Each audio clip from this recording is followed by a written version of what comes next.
Hello and welcome to the Business of Betting podcast. Today I'm joined by Suuma. Suuma, thank you very much for coming on. This podcast is proudly sponsored by Betfair Australia. No matter where you are in the world, if you're looking to find your edge in sports betting or racing, you'll need to visit the Betfair Hub. From analysis to betting psychology, it has everything that you need. Simply visit betfair.com.au/hub.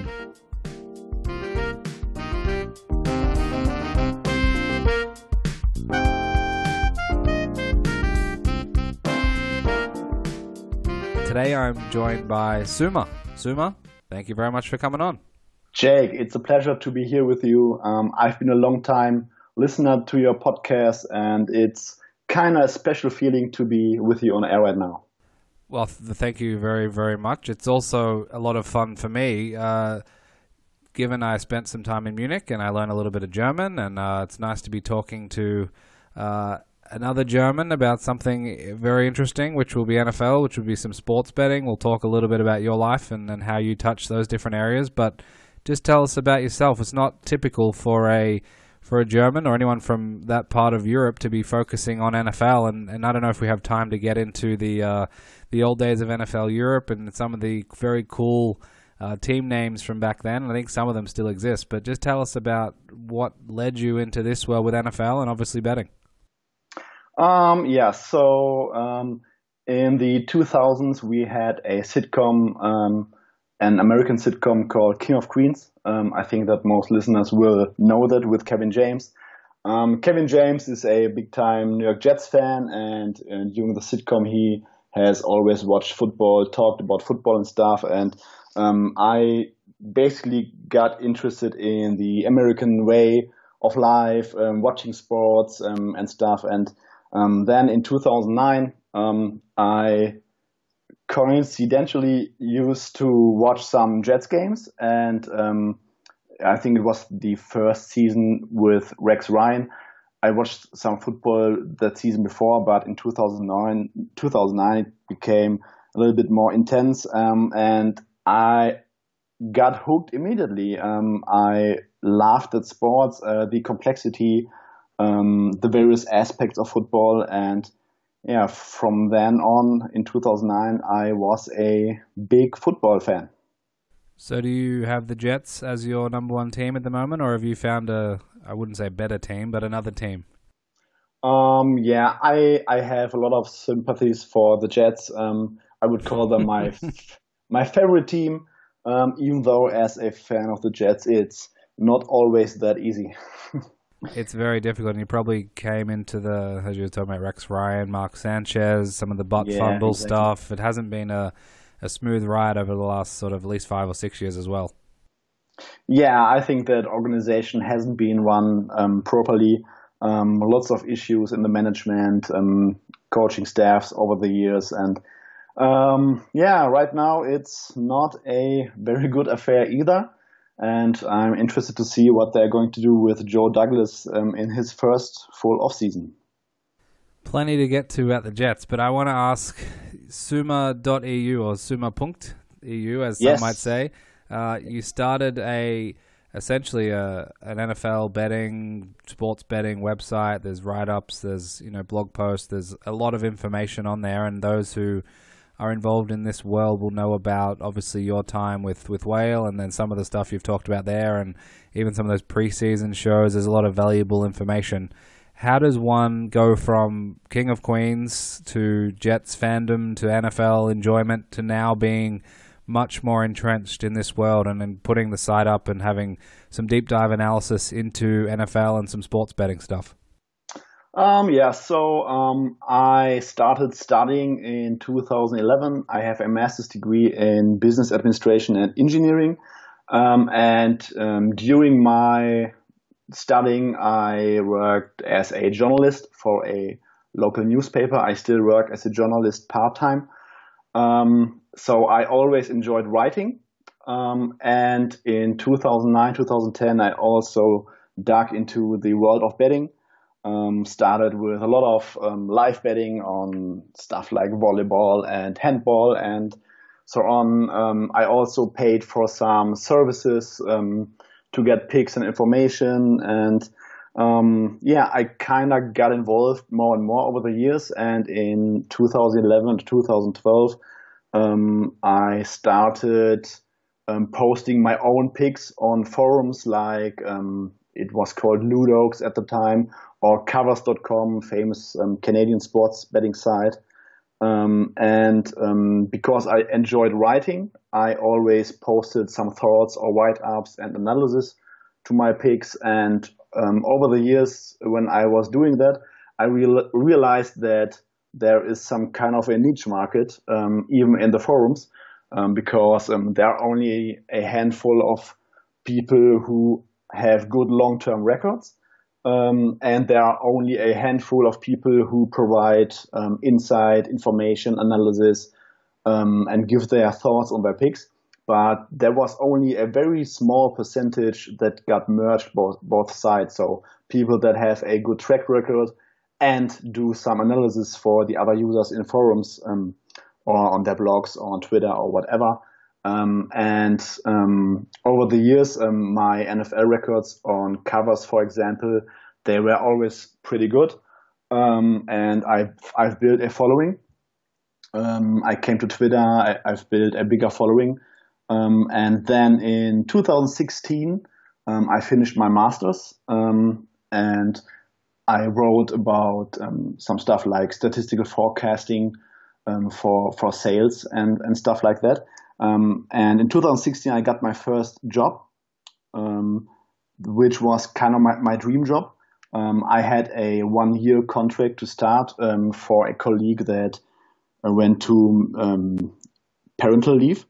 That was my first job. So I basically replaced her in the forecasting, sales, and operation planning process department. And then during birth, she lost her child. And then I got fired. And then I had 3 months of free time, and I decided, why not taking my, let's say, skills to the next level and build a website where I charge money for what I do. And that's selling picks and information. And that's how I got into building the website, offering my service for the NFL season, doing a lot of blogging and stuff like that. That's how I came into it. Interesting. So tell me, how would you assess your own style? And obviously with the education you have, the obviously business administration, engineering, it seems like you might be headed down a certain path. But for yourself, with your background and I guess some of your early betting experience, and then thinking about NFL more directly, how do you go about the analysis, the handicapping, the information, and then ultimately deciding which sides you like? What type of person would you classify yourself in that domain? I would still describe myself as a straight up handicapper. I like using numbers and combining these numbers with my, let's say, on-field analysis. I follow the sport religiously, like 365 days a year. I study all teams and players. I do a lot of analysis during the off season, like finding metrics that are predictive. Lots of stuff about cause and effect. Basically trying to educate myself more about the game, what leads to winning, what leads to covering the spread. And during the season, I try to combine all my knowledge, all the metrics I have available, and to come up with certain numbers and plays that I like in a certain week. And during the off season, last off season, I also started to learn coding. I dug into R, the statistical programming language, which basically helped me tremendously. Because Excel is fine, but I'm not that Excel freak. And using R really speeds up your process, just about, for example, testing hypotheses. I have so many ideas about the game to test some stuff, which stuff is predictive, etc. pp.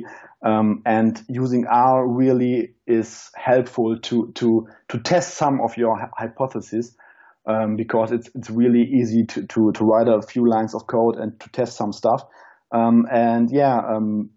basically try to handicap the matchup, try to use every possible metric I can. And this season I also built a model that helps me get base numbers for spreads.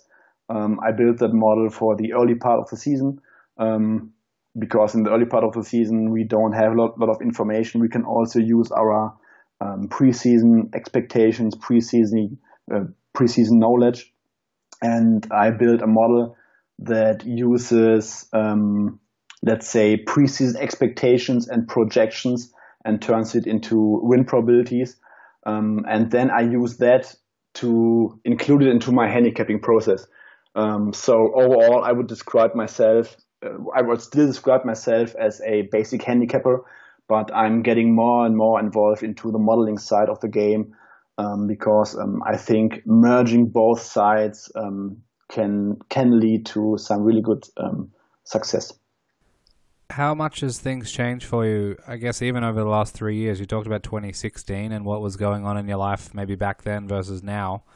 Even in a 3-year period, are you looking at completely different things? If you were to be parachuted back into your life as an NFL fan and a sports betting, information provider, let's say, how much have things changed or evolved, or how much has the NFL changed and evolved, and how much does that directly impact what you do on a week-to-week basis, for example?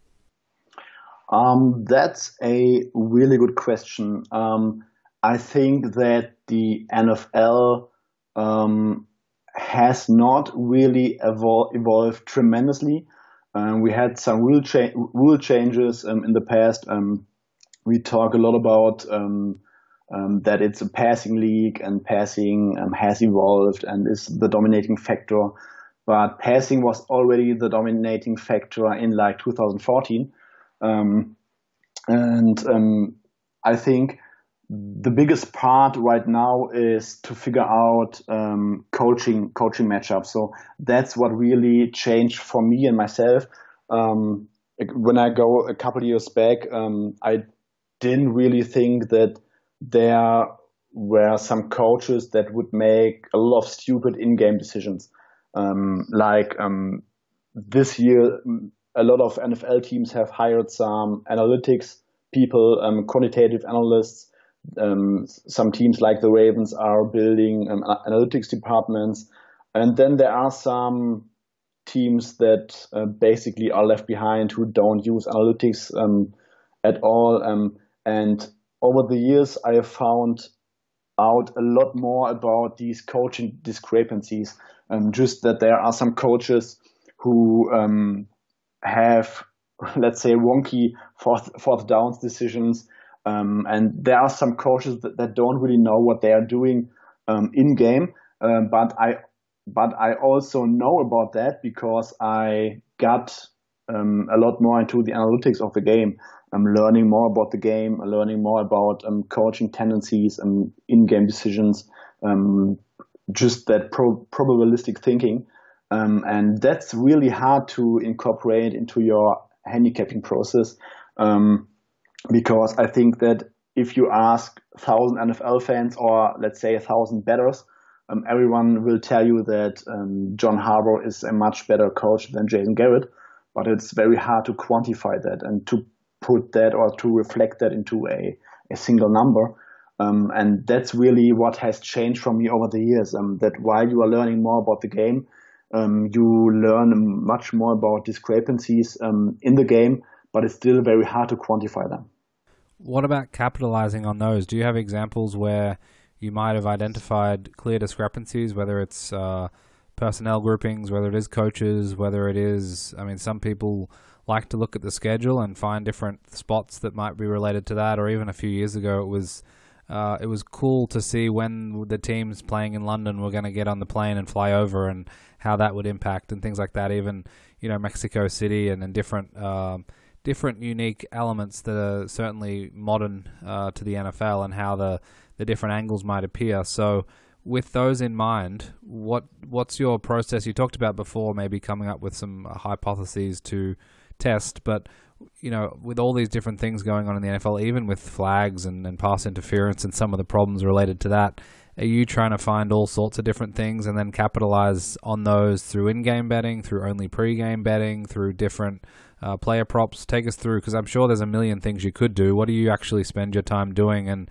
in terms of capitalizing on that and trying to provide value for, I guess, your clients, customers, or even just thinking about betting markets?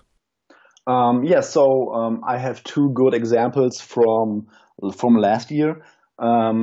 I think it was the wildcard round in the playoffs, and it was the Seahawks at Cowboys.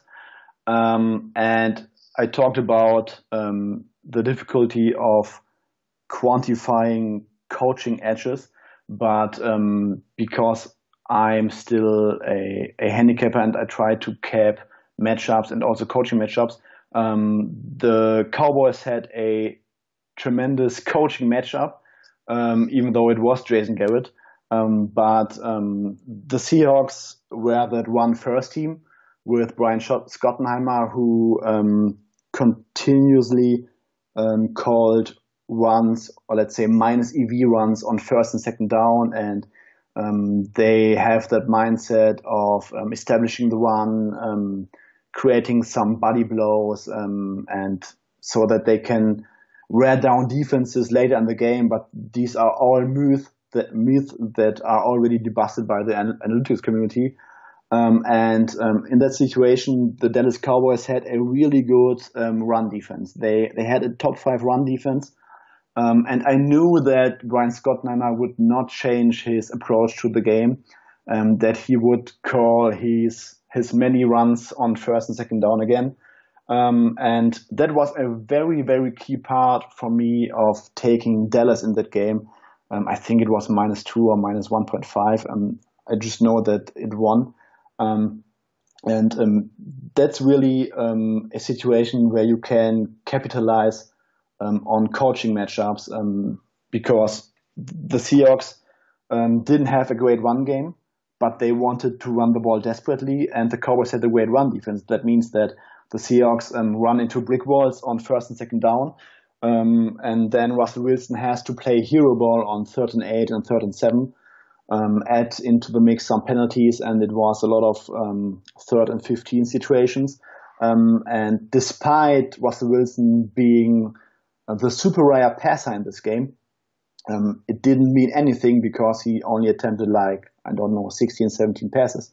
So that was a game where you had a significant coaching advantage, and you saw it on the field from start to finish. The next point, you mentioned the travel aspect of the game. Back in 2014 and 15, I used to use a lot of situational handicapping. But over the years, I've found for myself that situational handicapping doesn't have the value it once had, because with the legalization of gambling, of betting, we have so many media outlets covering the game from a betting perspective. We can argue whether most of them are just talking bullshit week in, week out, but there are a lot of situational handicapping approaches that were flying under the radar back in 2013, 2014, that are now very obvious and already priced into the market line. And in addition, I think that teams are getting better at preparing themselves for big travel spots. And for example, this season, the Tampa Bay Buccaneers, they had a stretch with, I think, 5 or 6 games on the road.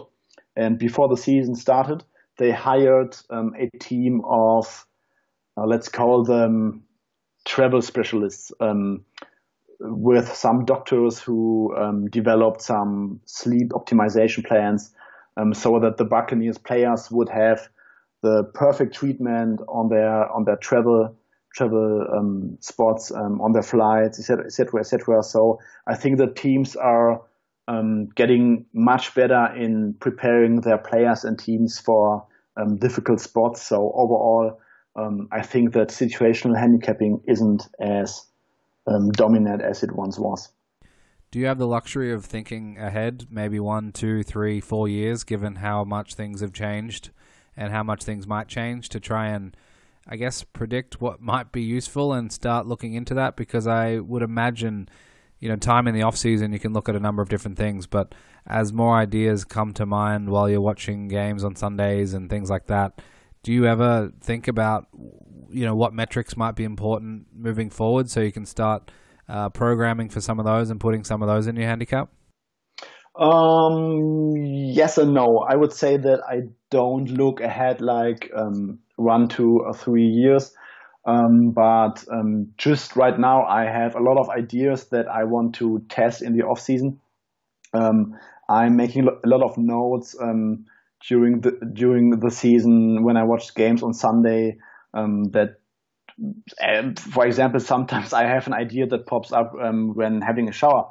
And then I just take some notes and I keep that in mind so that I can test that in the off season when I have more time. Yes, of course.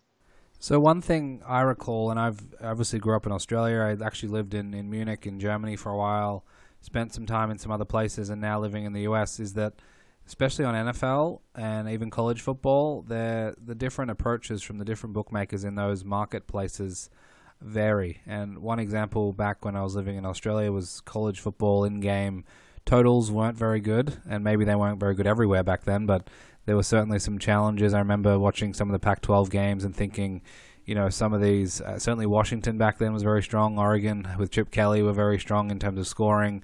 Some of those other teams, Arizona, Texas Tech, that it was very obvious that if it was 7-3 at the end of the first quarter and the total was in the 70s or 80s, that they were probably, their algorithm wasn't equipped for how quickly some of those Oregon and Texas Tech teams could score.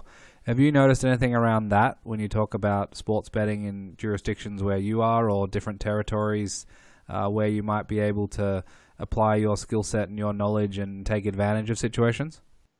To be honest, I have not really a clue about live betting. That's something I want to look at in the off season, because right now I only handicap and bet on NFL in the pregame markets. But from talking to other people, to other sharp handicappers, to other sharp minds, and also reading the logic of sports betting, very good book, highly recommended to read, and I get the conclusion that live betting is exploitable. It's not like, probably not a money-making machine, but I think if you are kind of smart and you spend some time and have some good ideas, I think you can build some models where you can get some value from live betting, or like second halves, or etc. And that's definitely something I want to look at during the off season. I want to build on my coding skills and try to build a model for 1 or 2 other markets. And I think that live betting could be an option for me to just dig into and see what I can find. Yeah, it's an interesting one. What about the markets, the sports betting markets generally, but more specifically on NFL? Obviously, NFL is probably the number one sport in the world on a per game basis, depending on how much you look into soccer or if you localize it. But I think the one interesting thing is how people, I guess, look at markets. And for example, season wins, some people value those and weight those a lot, certainly in their early season numbers. And it's one of the few metrics you can kind of get in week 1, week 2, week 3 of NFL. But just generally, how do you think about markets for NFL? How do you value them? Openers, do you think they're maybe a little bit more exploitable? Because it's obviously one opinion, but it does include, weeks and weeks of closing lines, and it includes a lot of scores and results and statistics. But what is your general theory or approach when it comes to those types of things? I think that closing line value is the most important thing when it comes to NFL markets. You should always look to get the best number possible. And over the past 2 to 3 years, I learned a lot about NFL markets, talking to a lot of bettors, and also, let's say, some really sharp and big bettors. And when it comes to NFL, so people always say that markets are becoming more and more efficient. And while that has been true, you can see, the development, let's say, over the past 10 years, that the NFL spread has become more efficient. Totals not so much. I think totals are still not as efficient as the spread. But it's in such a liquid market like the NFL, it's so important to get the best number. And that was a common topic on gambling Twitter over the summer, where some people still think it's all about winning and not getting the best number. But when it comes to NFL markets, I think every bookmaker and every sharp gambler will tell you that the most important thing is getting the best number, not getting beat by the market. Closing line value is first a good indicator of how good you are at betting.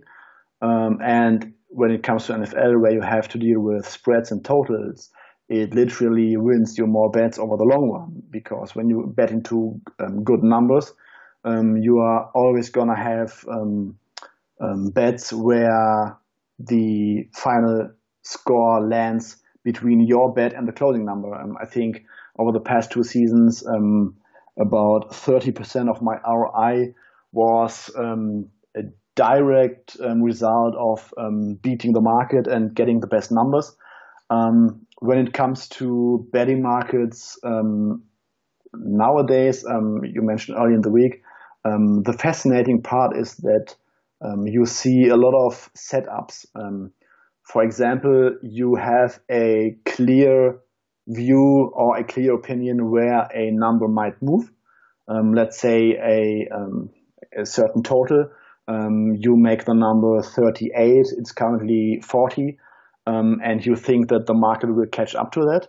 And suddenly on Tuesday morning, the number is 41. And that doesn't really tell you whether it's a market move towards a more efficient number, or it's just a setup by some big market movers who drive a price up and then bet the better price.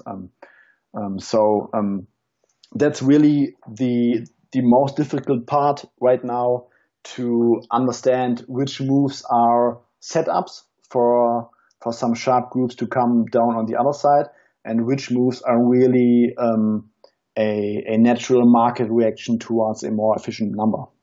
Yeah, it's certainly an interesting topic, and there's a lot of thoughts and theories out there. One thing I wanted to ask you, and you may not have a perfect answer or thought too deeply about it, but a lot of people's default thought is that the NFL markets are efficient, and I think most people would generally agree with that. Have you thought about it on a more granular level in any direction? And for example, on a team-by-team basis, whether or not a team is as efficient as it should be based on maybe line movements, based on a number of different things. And I think, for example, obviously, the Patriots always come to mind when thinking longer term, but you would think the Patriots are pretty steady over a decade of solid results and Super Bowls and coaching stability, quarterback stability, yet a lot of the metrics tell you that they can cover better than most, or they have certain fumble or turnover luck that others might not have. And then you think about other teams that change their head coach and quarterback every couple of years and might be more dysfunctional, and maybe they're harder to get right over the longer term. Have you thought about more granular level of whether or not certain teams are more efficient, whether it's coaches, quarterbacks, all those other things? Are there any examples that come to mind? Because obviously efficient markets means it's probably harder to find an edge, but in going through the process, there has to be spots you've got to focus on more than others. To be honest, I don't really have a great answer for that. When we talk about the Patriots, I think over the years I think since 2010 they are the best covering team in the NFL, and I think they are the best team against the spread, despite having the highest spreads possible. So I think that even though a lot of models out there might capture their greatness, they are still a little bit ahead of the curve, and there are some details that you can't really cover or incorporate into your modeling process. For instance, the Patriots never had a great defense until this year. I think they barely ranked inside the top 10 of certain advanced metrics like DVOA or something. But the defenses of the Pats, they almost always ranked like in the top 10 in yards per point. And they still managed to find ways to just outscore opposing teams. And I think that it's really hard to capture all that into a number. And that's an example for why a team like the Patriots could cover, I don't have the number in front of me, let's say 62% over 10 years or something, or even more. So because they are just so good and such an outlier team that even the best models in the world can't catch these outliers. Yeah, it's a fascinating one. I wanted to ask, you mentioned DVOA. Do you rely or can you rely on third-party services to help with what you're doing? And I think just generally, I think the best third-party service that we all use that is free is the betting markets, and we obviously use the implied probabilities of the teams and whether it's, whether they're going to win, the spread and totals. But outside of that, do you think it's worthwhile to look at, I guess, allowing others to help your process and using their metrics, using their analysis, using some of their data that they've already cultivated and obviously used to try and help predict performance? Yes, I think you should use that stuff. I also use DVOA. I'm also a premium member of Football Outsiders. But the key point that I think some people don't understand is that these public metrics like DVOA, they are always reflected in the market number because they are just publicly available. They are good metrics, and therefore many people use them. I think, I don't know, but I would guess that 40 to 70% of all models in the market, in the NFL market, use some form of DVOA, just because it has such a very good descriptive value of what's happening in the NFL. And so people want to use it into the models. So when you use these metrics and look at these metrics, I think you should always use it as a tool, but don't simply rely on them because that's already reflected in the market number. For instance, last week we had the Browns against the Bills. The Browns were 2-6 and the Bills were 6-2. And historically, that number should have been around Bills -6. Just when you look at historic matchups from 6-2 against 2-6 teams. But the Browns were -3 at home, or let's say a soft -3 at home. And if you look at DVOA, the Browns were actually one rank ahead of the Bills in total DVOA. That's because the Bills have played a very soft schedule.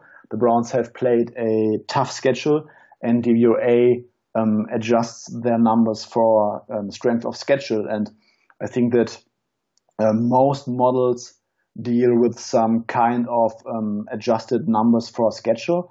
And as soon as you use numbers and adjust them for the strength of schedule, you would come up with Browns and Bills being on a equal level. So just by looking at DVOA, you would probably have come up with simply the market number. So that's something to keep in mind, that these public metrics are always reflected in the market price. And therefore, I'm trying to use maybe some metrics that are not that publicly.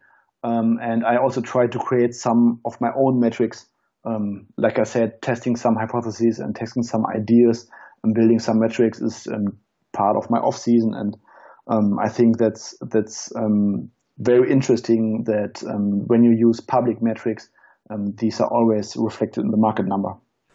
So what amount of time do you allocate to the analysis and the handicapping versus looking at betting markets versus going back and looking at what's happened in the past and then trying to do a bit of a self-evaluation? Do you spend a large portion of your time doing certain things that you're better at, or how do you think about how to, I guess, allocate time within your own process week to week? During the season where time is rare, with my part-time job and family and stuff, I basically try to focus on the weekly handicapping stuff. On Mondays and Tuesdays, I do my recap. I try to watch as many games from the weekend as possible. I crunch some numbers. I get new data. I look at teams' performances and try to adjust them. That's pretty much my handicapping process. Then diving into the matchups on the field. Usually I have my leans for the upcoming week on Saturday. I always go through the card and think about matchups ahead. And then on Monday, Tuesday, Wednesday, I fine tune my opinions, my handicapping process on the games. And I think the self-evaluation part and trying to learn more about the game is pretty much in the off-season, where you have more time and you are not dealing with, let's say, Sunday kickoff deadlines.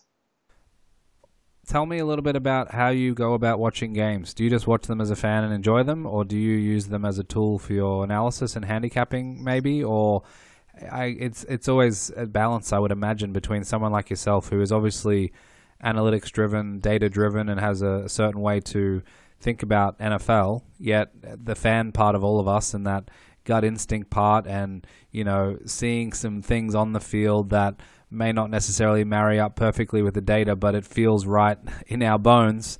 How do you go about it? Do you make notes? Do you just watch it for fun? Tell us a little bit about that. That's a very important part for me. I try to watch the games and try to watch very nuanced what teams are doing, what coaches are doing, which decisions these coaches make.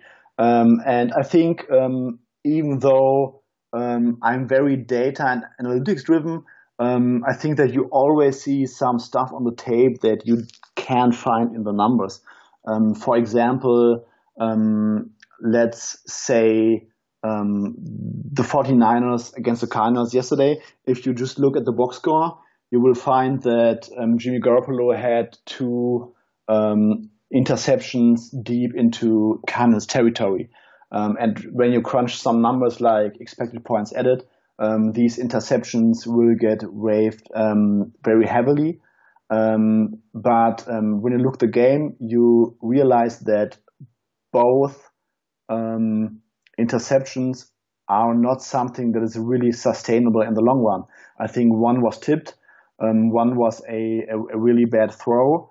And the Niners were playing without George Kittle and Emmanuel Sanders, and they had some wide receiver issues for 2 weeks now. And that's really something that is not sustainable in the long run. So going forward, I would not expect their mean expectations to be throwing these picks in the red zone, if you know what I mean. So I think watching these games really helps you understand and put some context on team performances, and also to see what some coaches do. For example, if you see a team like the Bears or the Rams on Sunday night, there were 2 situations where they had a 3rd and 1. Their running back was lined up 10 yards behind the first down marker, so 10 yards away from the first down marker. And the offenses used a tight formation, took 8 defenders into the box, and then they just call a straight up run, straight up the gut. And I think the Bears had some option pitch run, but these play calls don't make any sense on the field. If you watch these games, you think, what are these coaches doing? And this helps you, I think, understand coaching performances and team performances a little bit nuanced than just looking at some numbers. Yeah, it pull your hair out kind of stuff every single Sunday with the NFL. Yeah. But anyway, hopefully it changes some point soon. Tell me a little bit about some of the big challenges that you're facing at the moment, whether it is on the handicapping side, the analysis, or the betting side, or combination of both. What are some of the areas that you'll look at for the second half of the season, and maybe even in the off season, some newer topics that you're thinking about? You may not have answers yet, but that might be interesting to you to dig into. I gotta build a model, or I don't know how I'm going to do it, but I gotta get a better system to evaluate or to anticipate market moves. I think over the past 3 years since I've been running my service, I have a very positive closing line value. I beat the market number 70% of the time, but I still think that's not enough, especially in such a liquid market like the NFL. So I need to do a much better job at anticipating market moves, because if you can improve your closing line value and let's say you get on a better number 10% more of the time, you are going to increase your ROI significantly, and that's a key topic for me in the off season, and over the next few weeks, to just find a better way to indicate market moves and get better numbers in general. And I'm still fighting with some biases. So, for example, during the off season, you find out some new stuff about the sports, some stuff that is predictive, some stuff that's not sustainable.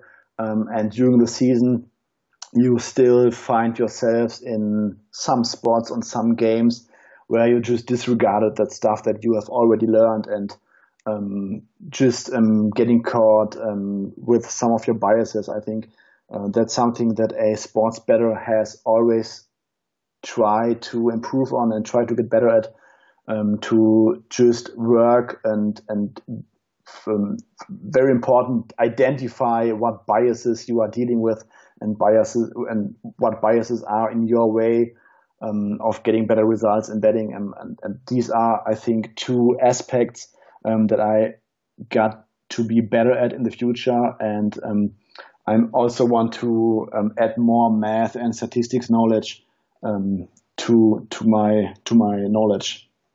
Yeah, I think the bias one is one that's often overlooked, and people just assume that they're running at optimized capacity when probably they aren't, and there's things that are happening to them that are unconscious or out of their control, or maybe they're not thinking about. So that's definitely a good point. I want to ask what advice you have for fellow NFL, friends and people that are looking at betting markets. Before I do, I just want to ask about the website and the service and what you provide. What is the objective and the mission, or what is, let's just say, your next client who comes along, what are they looking to achieve by getting access to some of your stuff?